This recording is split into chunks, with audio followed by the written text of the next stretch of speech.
এই যেরকম এইগুলো আফতারে যেরকম ফলটা খাচ্ছিল না, ও বডিটা নিয়ে গিয়ে ওই রকম যদি একটা আমরা নিয়ে যদি বেগুনি কালারের একটা ফ্লুইড বেরিয়ে, right exactly, what a taste ও বলবে না, ওরকম টাইপের যদি একটা ফল পাওয়া যেত অনেকদিন।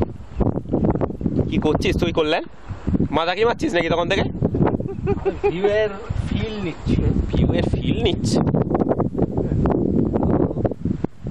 এই মাছ ধরার নৌকাটা ওইখান থেকে ক্রস করছে, জাল ফেলছে নাকি এতটা জায়গা জুড়ে? আবার কি করবে এতটা জায়গা জুড়ে? হ্যাঁ,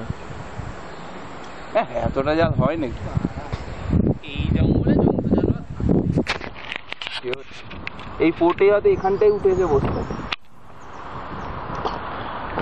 এই আবার কারা এসছে, এটা তো আমাদের, এইটা আমাদের প্রাইভেট প্রপার্টি হয়ে গেছে কিন্তু। হ্যাঁ এখানে হ্যাঁ বেশি দেখে বললো এই বাবা চারটে